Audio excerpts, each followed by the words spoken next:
Hello, shrimp people. Welcome back to Shrimp Life. Today, I thought I would give you guys a little mini update on my Galaxy Pintos and my Blue Bolt tank. Now, the entire reason that I combined these two shrimp was because I wanted to create Shadow Galaxy Pintos.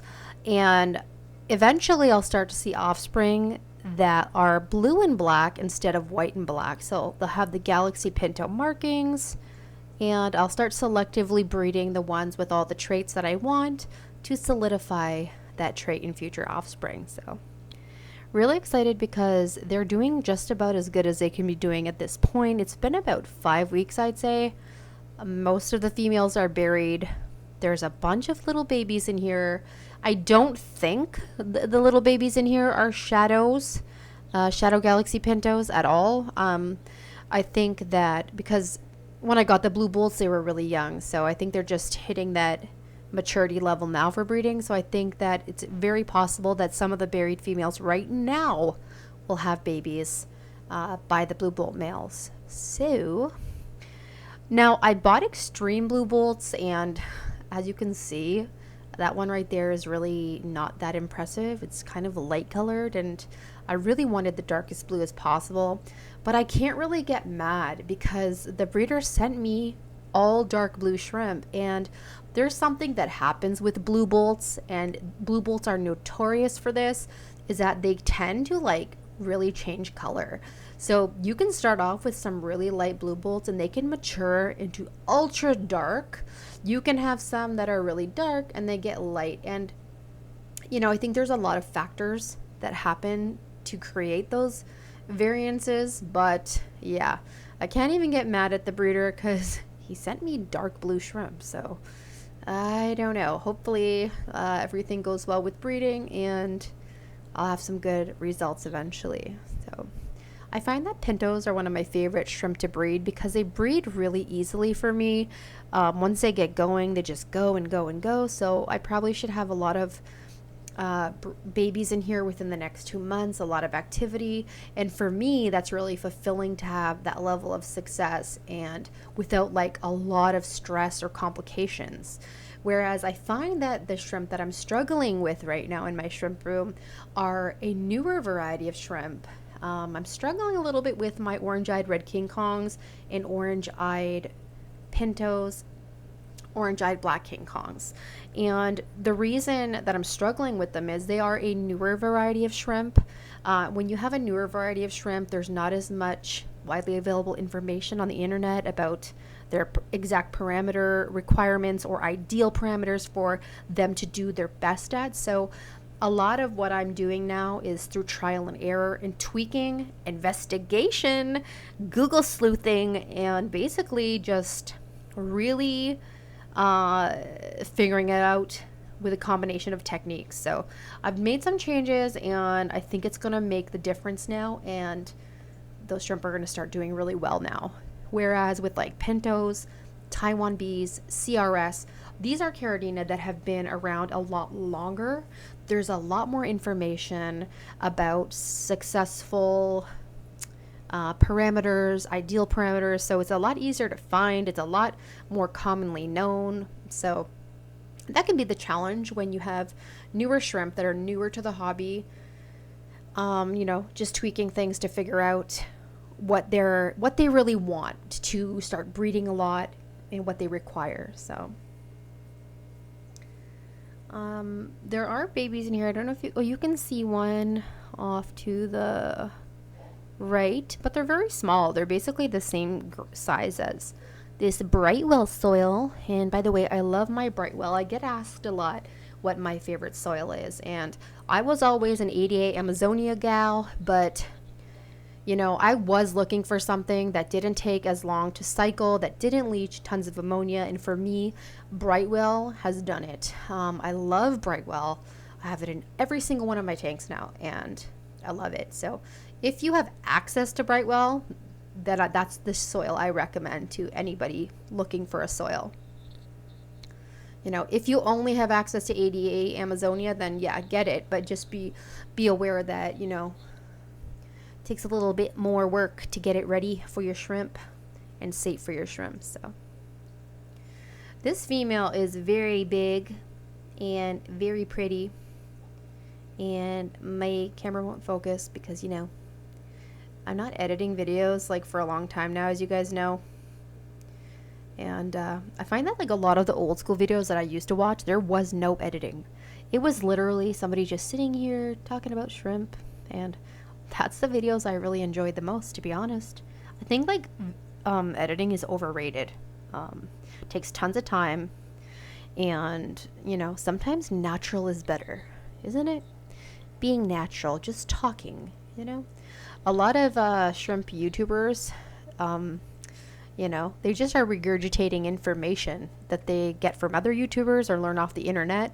Some of that information is not accurate or not the best advice, so you should be careful who you follow shrimp advice from. If the person is not like an established breeder or somebody who's been breeding shrimp, I really wouldn't follow that advice, to be honest.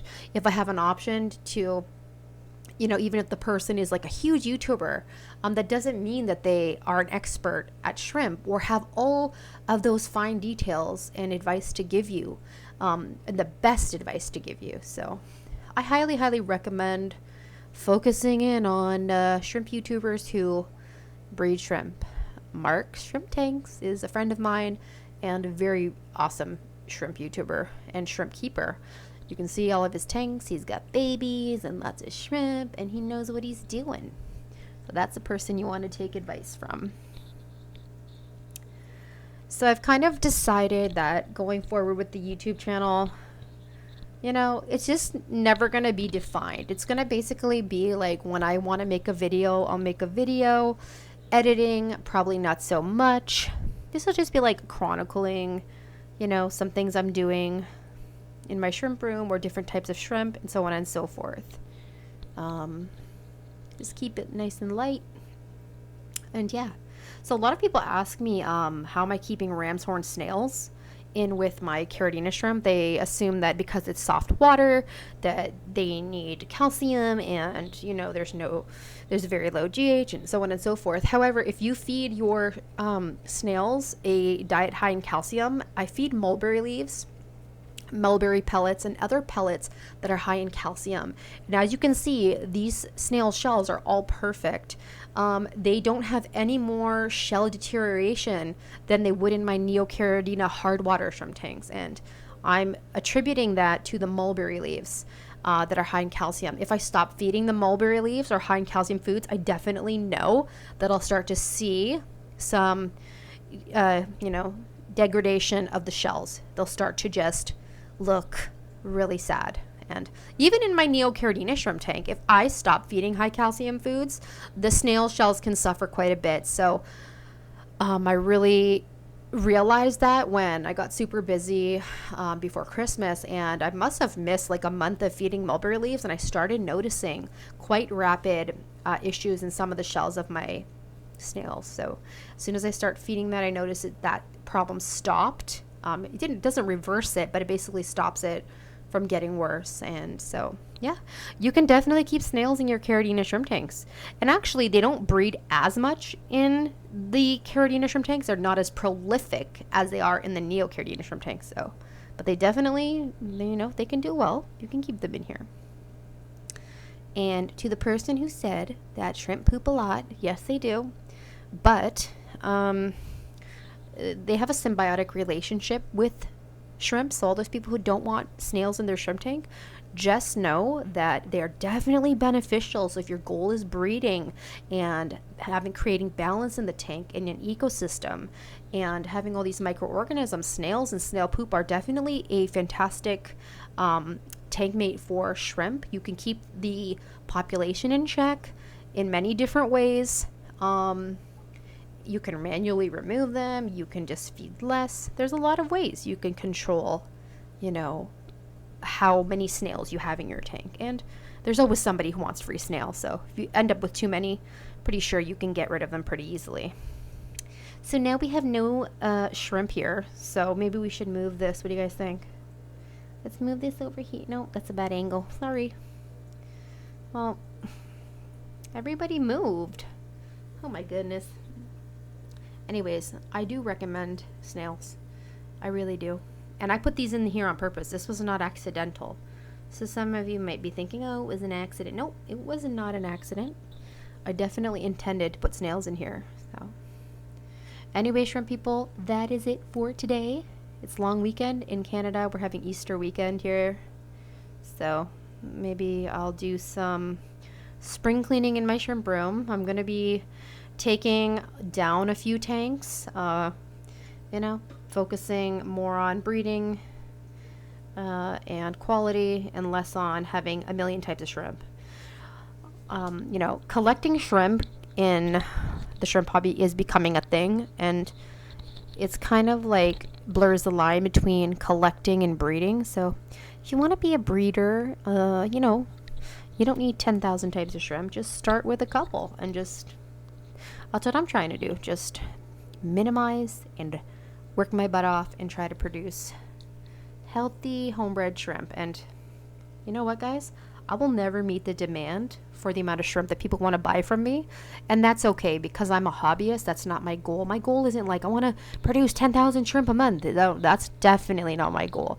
My goal has always been just to have fun, breed shrimp, offer homebred shrimp, because there's not a lot of people who actually do it. It's a lot of work, and it's really, I do it because I love it, and it's a hobby of mine. So it's like I breed shrimp because it's fun for me and I enjoy it. So for me, wouldn't be enjoyable for me to like convert into being an importer. I have the audience and the support enough to, if I wanted to be an importer, which is somebody who buys shrimp from breeders in Taiwan or overseas and resells them here, that's just not something that's for me. I don't want to do it. There's a lot of problems associated with imported shrimp that I don't want to deal with customers, and I just don't want to. That's not my thing. I don't want to be tied into that and known for that in the hobby. I want to be known for enjoying the hobby, sharing my personal passion and knowledge, and breeding shrimp, you know, having fun. Plus I have a day job. This isn't my job. This is my hobby. So hope you guys are having a fantastic day, enjoying your shrimp tanks, and yeah. Oh, look at the little baby shrimp. Oops, before I sign off. Let's see if we can get close up of him. What do you think? What do you guys think? Let's get him. Let's get him. There he is. There he is. So cute. If only this would work, you guys. Yeah. Well, I guess we're just looking at his backside right now, and he's so tiny, it won't even focus. Oh, there we go. To focus on the cholla wood to focus on him. So yeah, look at him. That's a little baby. And I'll show you guys, maybe as we sign off, I'll show you guys a little bit more babies that I can see as I scroll through here. And then there's a baby right here. Do I see him? There's him. Him, her, I don't know. Then there's another baby. Guys, I need my glasses. Can't see these little babies. They're so little. There's one right there. There's quite a few in this tank, actually. Maybe 30? I don't know. One right there. There was one on this moss, but it's gone. Where'd he go? Anyways, yeah, there's babies. So hope you guys are having a great day, and I will see you guys later.